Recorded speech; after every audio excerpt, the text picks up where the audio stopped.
we are not experiencing the scale of energetic potential that should be there. People who are new to this, they see space between you and me, an empty space between me and the chair, when what is really there is energy. It's the ocean. We're like fish swimming in the sea. And interestingly, someone said to me once, you know, how do you change everything? Well, how do you change every fish? You change the ocean, right? What they've done is hacked into this system, and they've changed the ocean within the firewalled sense of perception. They've changed the ocean. They've limited the potential that is normally within the energy that we operate in, the sea, the ocean, the energetic sea. And what used to happen is that we used to get sustenance from the ocean, from the energy that we are existing within. And this interaction used to give us sustenance in everything we needed. When and what does that mean? No one has to kill anyone to survive. The schism, as I call it, what happened was that because the energy that we are existing within the hack, within the firewall, is nothing like as powerful as it was before, and will be again, by the way, there was an energy deficit between the energy we needed and the energy that was available, and also the way the body was manipulated made it more difficult to absorb energy. And so that energy deficit was made up by consuming energy in another way. Food, as we perceive food. Once that energy deficit was necessary, the law of the wild came in. Because now animals were killing animals to make up the energy deficit that wasn't there before. Humans were killing animals to make up the energy deficit that wasn't there before. Suddenly we're in a totally different world, where dog eat dog, where survival of the fittest and all this stuff. It completely changed our reality.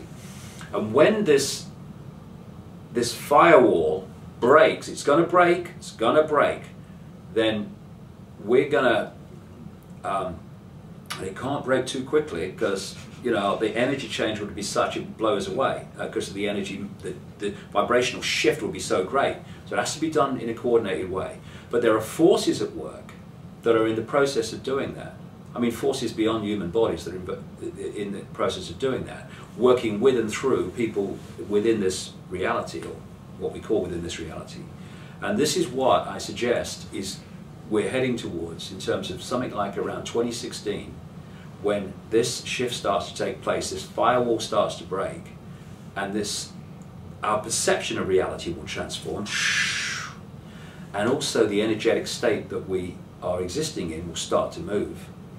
And we won't have to eat food anymore. Oh. We won't. The animals will not have to kill other animals anymore, because that is not the way it was meant to be. That's the way it has been manipulated to be, because of the state of awareness, for want of a word, awareness of that which has imposed this sub-reality upon us. And the question then comes, unless there is some force, and there ain't, forcing consciousness to come experience this reality, then we're experiencing this reality in all its apparent limitations and challenges at this point because we chose to. Signs of life. Reading the signs of life. So here's a big, big sign of life. Why, when I'm infinite consciousness, all that is, has been, and ever will be, why is my point of awareness now where I am? Within this reality, experiencing what I'm experiencing. You're experiencing what you're experiencing. Everyone else is experiencing what they're experiencing. Why us now? Why? Because we chose to be here. So forget the fact that you're Charlie Jones working down the bank, or Ethel working down the store. No. That's your experience up to this point. Now, let's read the signs of life. We're here now for a reason. What is that reason? The reason is because at this massive point of change, we came to play a part in making it happen as smoothly as possible and bringing down this control system, breaking up the firewall of, oh dear, crikey, that's better. I am who I am, and I was before this perception hacker took over my sense of self. That's what we're here to do. And it's challenging and all the rest of it, but the more we come from the perspective of I am consciousness, having the experience rather than being the experience, the easier it will be. Because what's the worst that can happen? People said to me over the years, aren't you frightened that someone will kill you? Well, let's go back to that analogy. I'm infinite consciousness looking through a lens called the physical body, experiencing this reality. Someone kills my lens. And I go from trying to work it out to infinite consciousness with infinite possibility. I'm terrified. Oh, they might do that, but if I know I'm infinite consciousness, I'm in control of the bloody lens, and I'm in control of the experience. So they ain't going to take me out. You know why? They bloody can't.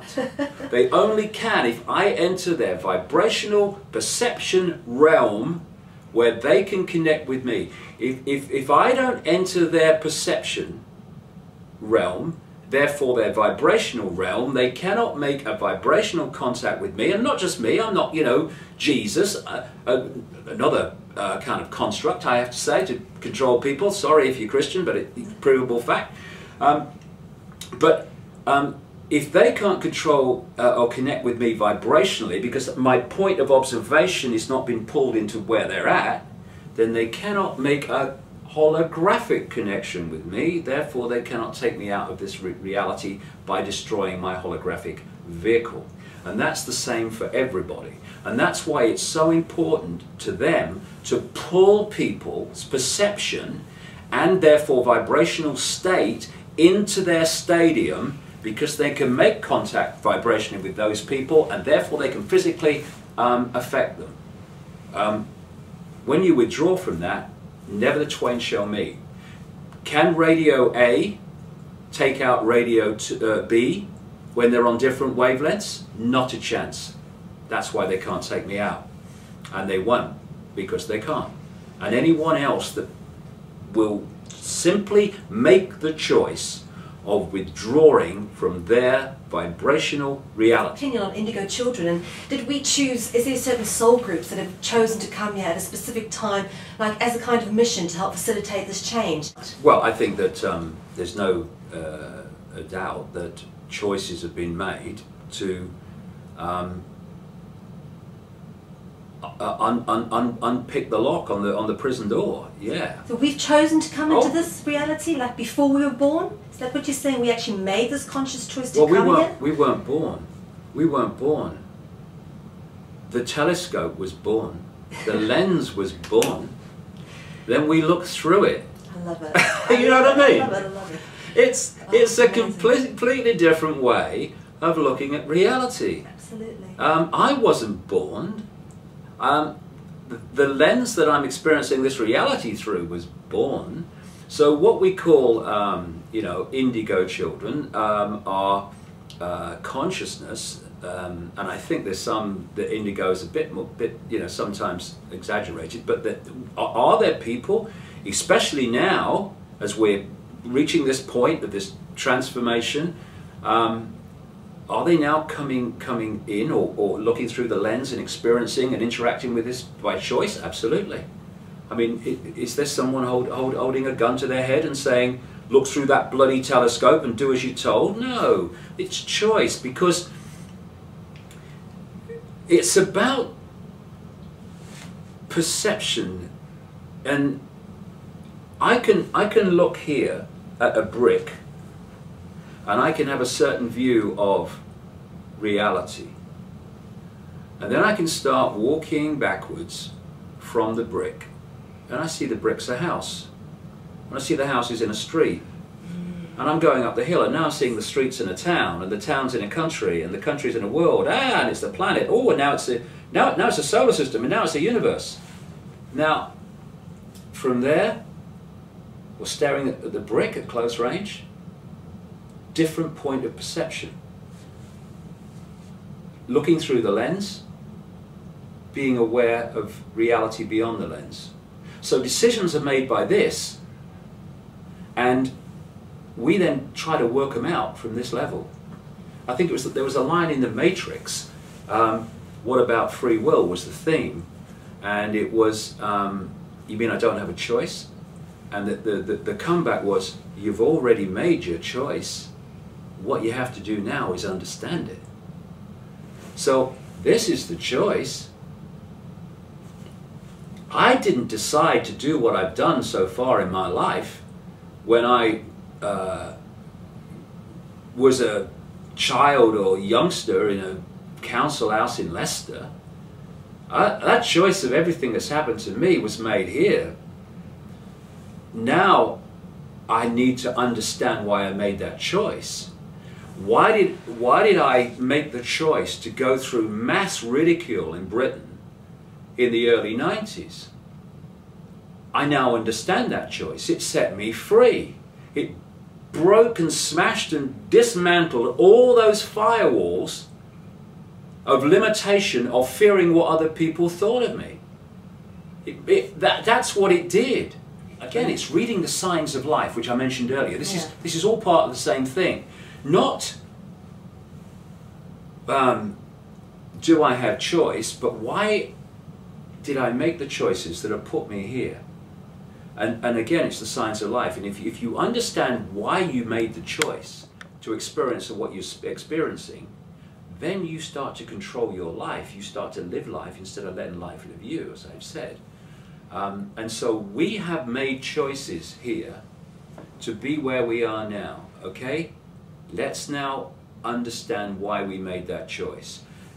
Why are we here now when all this is happening? Because we've come to change what is happening. So let's bloody do it and get on with it, and then have a bloody beer. I think there is a depopulation agenda because of what I talked about earlier, which is numbers.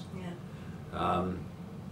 7 billion people is one hell of a number to control in an ongoing way.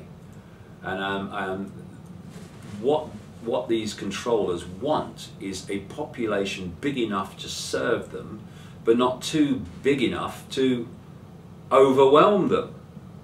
And at the moment we have the numbers within this reality that would make it very difficult to control, impossible to control by the few, if enough of those numbers became aware of what the game is. And that's the idea. In terms of taking people off the planet, yeah, there probably are. There are many things going on that we don't know about. But I tell you what, we're fast heading to that point where we bloody well do know about them. And, you know, what's come to me through various means in the last, few months, because I'm not sitting on the top of the mountain saying I've got all the answers. You're asking me questions? Well, bloody hell, I've got loads. I'll let you have a few, see if you can help me with them. But a lot of questions of how do they do it, I now know how they do it. And knowing how they do it means you can know how you can stop them doing it, and that's where I'm heading. And it's a very exciting time. I mean, you know, I've been on this journey a long time, but I have never been more energized, more enthused, more fired up with enthusiasm than I am now. Because the light at the end of the tunnel turns out not to be an oncoming train. Thank God for that. Good news, mate. Do you know what, David? That's so true. You have no idea how much your work is awakening people. It's growing with such momentum, honestly. It's been incredible. I just wanted to know if you knew anything about when the rug is going to be ripped out from the fake US economy, what is going on there, because that's imminent, isn't it? Well, yeah, if we're coming down to the 5 cents level of this, it is imminent, because what we're seeing now appears to be confident, arrogant, cocksure people imposing their will upon humanity. what we're actually seeing is panic-stricken, frightened little people who are desperate to impose this control system as fast as possible because they know there's, within our reality, what we call a timescale. And so they are behind the timescale. And so to pull it up, they are preparing to throw everything, the kitchen sink and the plug, at humanity, which is why we need backbone, we need calmness, we need not to react with violence, we need not to react with panic, and we need to draw this line in the sand and say here no further under any circumstances. Because first of all, they're going to throw the swine flu vaccination at us, and because of its effect on the immune system and through nanotechnology, microchips, perception and many other things, and also spreading the virus so that they can then say we need more vaccination to spread stop the virus which we're spreading in the vaccination. I mean, you couldn't make it up.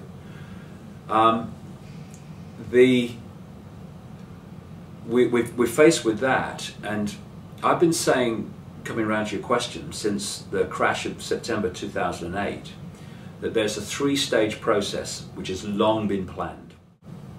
One, crash the economy. Show people there's a problem.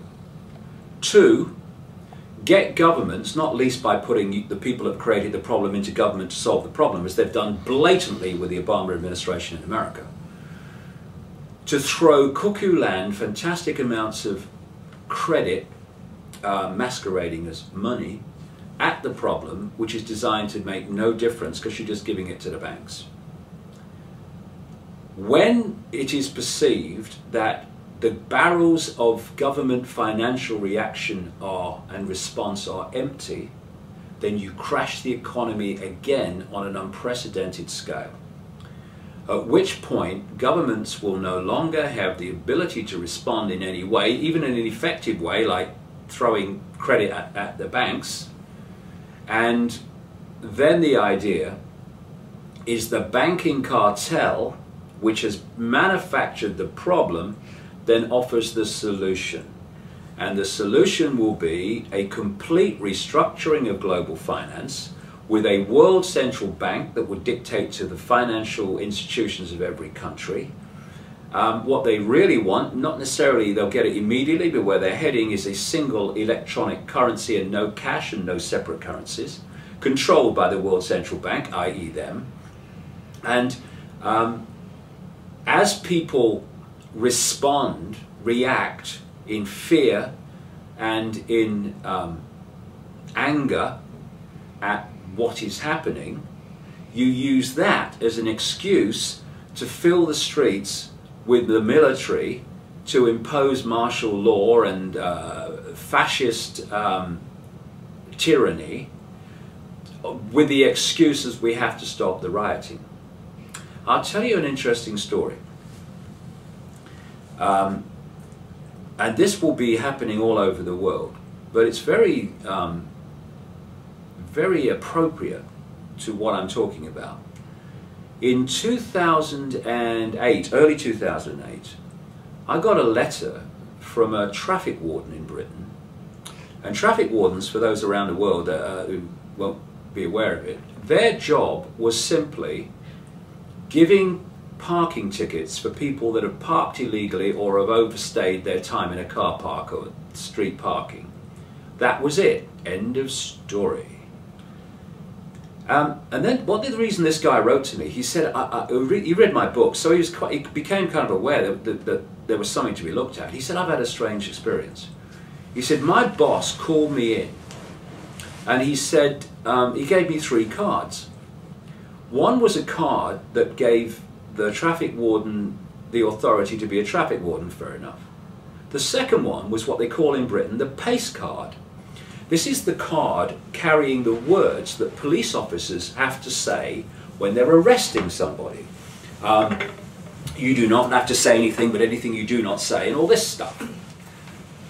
So his thought then Why am I getting this? I give tickets for parking. The third card he was given was authority to go into private property without permission. He's a traffic warden. So he says to his boss, what's all this about? And he said, I don't know, just I've been told to give them to people, take them home, leave them till further notice.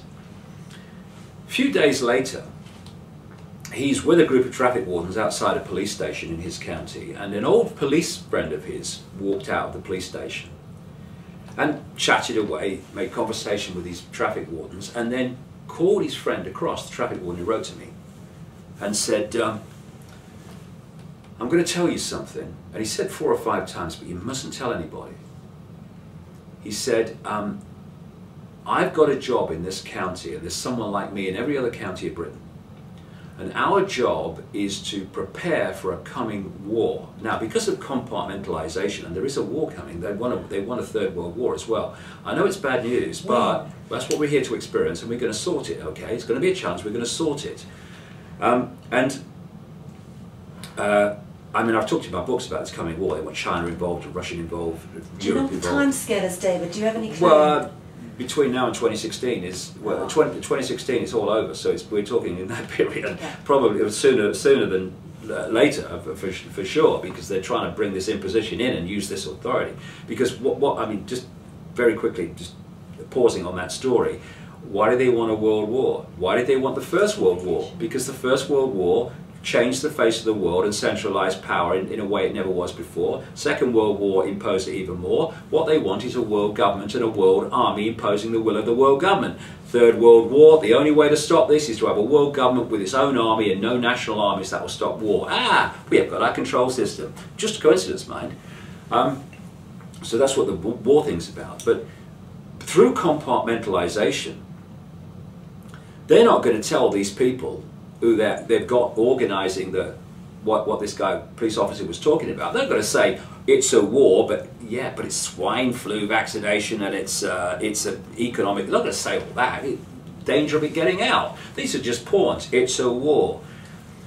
And so what the police officer said to his friend, this traffic warden, was that what they were preparing for was when this war came, they were expecting mass civil unrest in the streets. Now that could be about swine flu mandatory vaccination, it could be about economic collapse and everything, or a combination of it as well. And he said, the reason you've been given these cards is because we and the military, police and the military, are going to be focused on reacting to this mass public rebellion. And you, traffic wardens, CCTV operators, private security guards and firms, etc., are going to be brought forward to do the jobs that we're currently doing. Within days of him contacting me, the government announced they were changing the name of traffic wardens from traffic wardens to civil enforcement officers, and they were going to be given more powers of the police, nothing like is intended yet, but more powers of the police. They've now introduced, about 4 months after he contacted me, this was about August time, was it, something like that, in 2008, the British government announced they were going to introduce a new kind of person called an accredited person. These were private security guards, CCTV operators and other people in other uniformed professions who were going to be given the powers of police to stop people and all the rest of it, which is again nothing like is intended, but it's the start.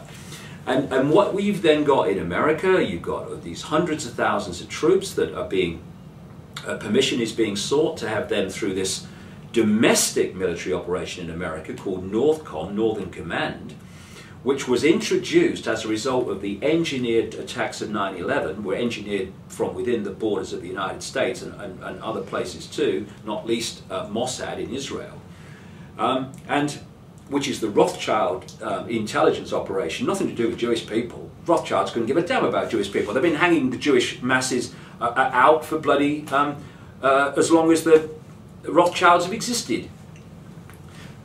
Israel is Rothschild land. Nothing to do with Jewish people. They're just the pawns. And if they understand that and start to understand it, they'll cease to be mercilessly manipulated by the Rothschilds and start to see what is actually the game. And Mossad is the Rothschild intelligence operation, which is the way it turns up all the time in things like 9/11 and other what they call false flag engineered events, which they then blame on other people, who they can then target, countries they can target, like Afghanistan. Blame the attacks of 9/11 on the Taliban and Bin Laden, which was a CIA frontman who was brought into Afghanistan to front up the resistance to the invasion by the Soviet Union of Afghanistan years ago. And then if you can pin the rap on them in the public mind, you can justify the invasion of Afghanistan. And all this is being orchestrated through intelligence agencies like the CIA, the National Security Agency in America, British intelligence, Mossad, all of which are different masks on the face called the Rothschilds, who are at the center of this web of manipulation. So because of 9/11, what I call problem, reaction, solution, create the problem, get the reaction from the public, fear, do something, offer the solution, change the face of the world by the war on terrorism and surveillance and control to protect us from terrorists, that would justify, after 9/11, the creation of Northern Command, Northcom, in America, which is a domestic military operation to protect the homeland. And this is the organization that is planning to police American domestic society with the military in a police state.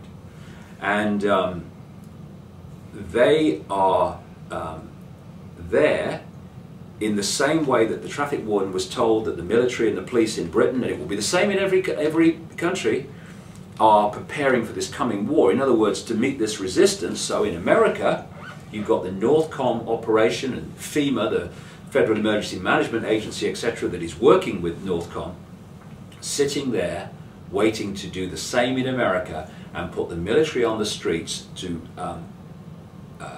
meet the resistance and the rebellion of the people when they start to realize what the game is. So all this is all waiting, bubbling away, and that's why I'm saying we're about to head in to the eye of the storm. We're heading into a real challenging time when we are going to face great challenge but also great opportunity. And what we mustn't do, I would suggest, is violently riot, because of the military control systems in place waiting to be played. If people violently riot, then it's like saying, I've got all the aces here because I've got all the numbers and far more numbers than the controlling force has. But what I'm going to do is I'm going to violently riot, and what I'm going to do therefore is I'm going to hand you all the bloody aces for you to say, we have to put the military on the streets, we have to do this and we have to do that because of all this rioting.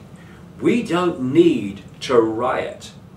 If you are standing there holding up this control structure, which is what we are, administering it, enforcing it through uniformed professions and acquiescing to it as the mass of the people, you don't have to riot to bring the frickin' system down. You have to stop cooperating with it. Boom, gone. No violence necessary. And that's what we need to understand, because there are going to be agent provocateurs who are being put out there in numbers to start the rioting, and if the unaware just lock into that, and this violence occurs in reaction to these things that are planned, then, like I say, the aces are going to be handed to the system. We need to be streetwise, canny, realize the points in the system which depend on us, and remove our acquiescence and remove our cooperation. If we don't cooperate, the system cannot function. That's the power. Not rioting violently, refusing to cooperate. And that is what will bring the system down. And we're at the point now where we need to start doing it very fast. We need to go from head in the sand to that guy in China looking the tank in the eye very, very quickly. But we can do it. It's just a choice. Look at what they want to introduce, which is a world government, world central bank, world army, microchip population, world electronic currency. Look at the techniques they use to get there. Oh, at a surveillance society, microchip people. Look at the techniques, the two main techniques they get there. Problem, reaction, solution. Create the problem, get someone else to be blamed for it, tell a fake story of the problem to the public, get them to either say do something or accept that changes are necessary because of the problem, and then change society in the way you want it changed, like 9/11, etc. And the other one is the totalitarian tiptoe, as I call it, where you're at A, you know you're going to Z, but don't go in too big a leap, although the leaps are getting bigger because it's moving on. Just go in steps towards where you know it's going. Those three coordinates, if people understand them, suddenly allow people to see the world in a different way. So what is coming is a series of problems, and because they want global solutions, they need global problems. So what we're going to see is a series of global problems to which they will offer global solutions, which will be this structure I've just described, including the surveillance and control and microchips. So we're going to see global economic collapse.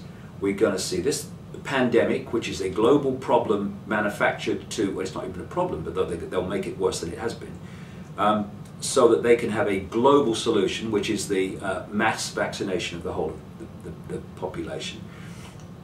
They want to cause devastation and chaos among global currencies so that they can justify the single currency, the electronic currency, and they want global conflicts to which they can offer the global army and the dismantling of all national armies as the solution to stop it happening again. So, and there'll be many offshoots and different expressions of that, but that is the main structure. Anything where they create a global problem and they offer then the global solution, which is that structure I'm describing, it's the agenda. It's the agenda unfolding. So that's what they're planning. Ability they'll have to hoodwink us into believing that the solution is a genuine solution to the problem, and will realize that actually it is a fake problem, manufactured problem, just to justify the advancement of the agenda that's been planned for a long time.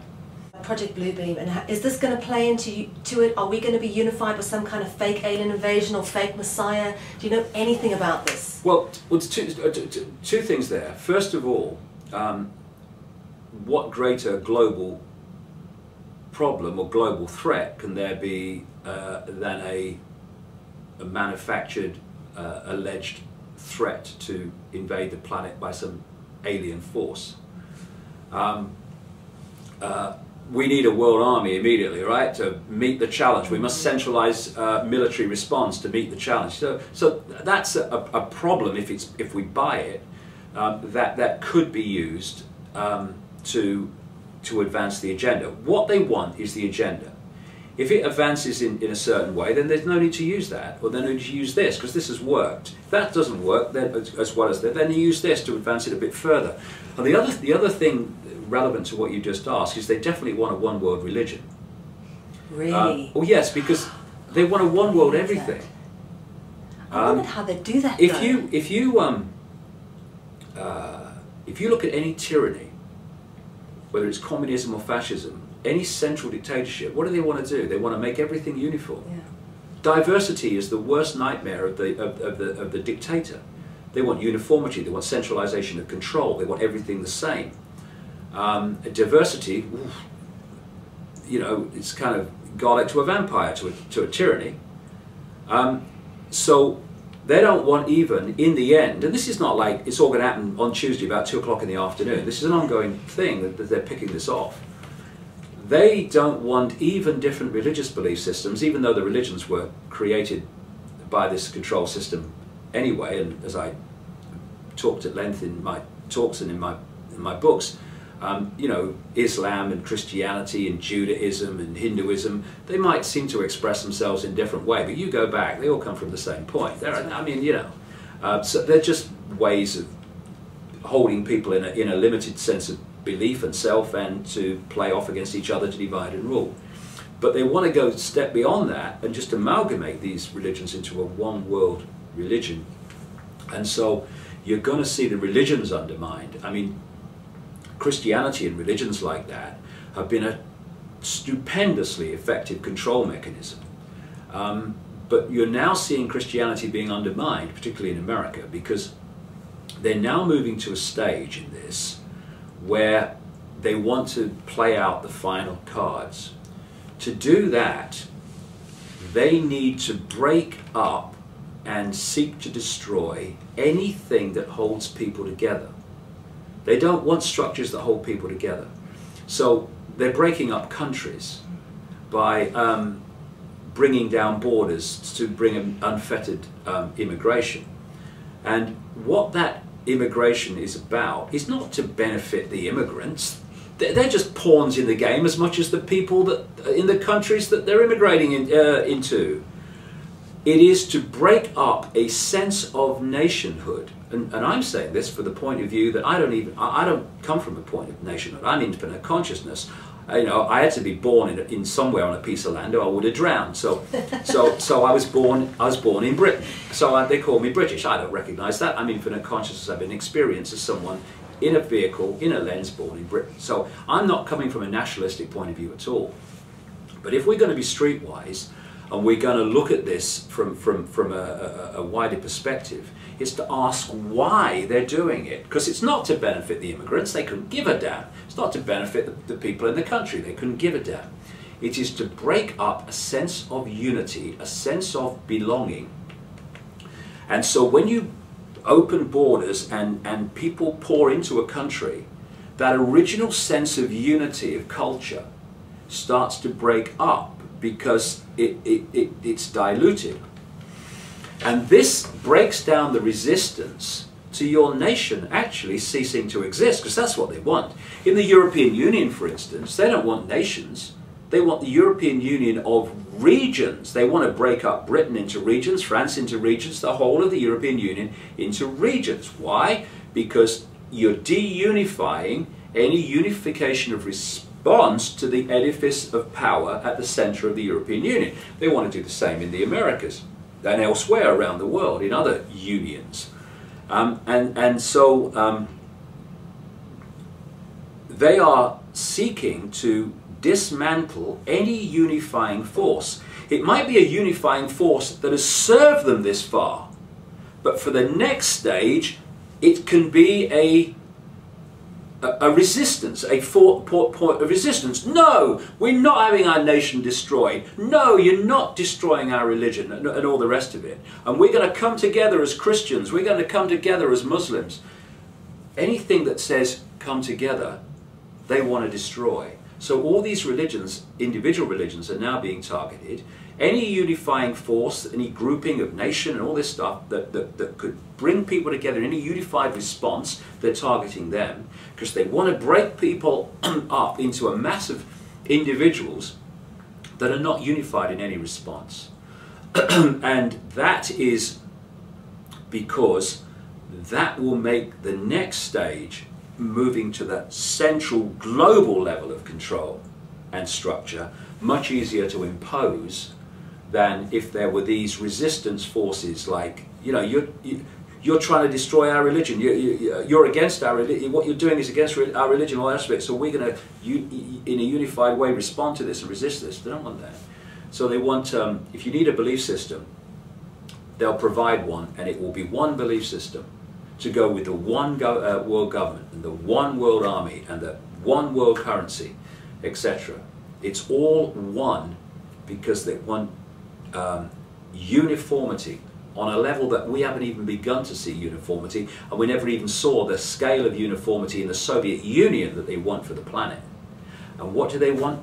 They want to turn you and me and every person into a clone of everyone else, so that we even think and perceive in total uniformity.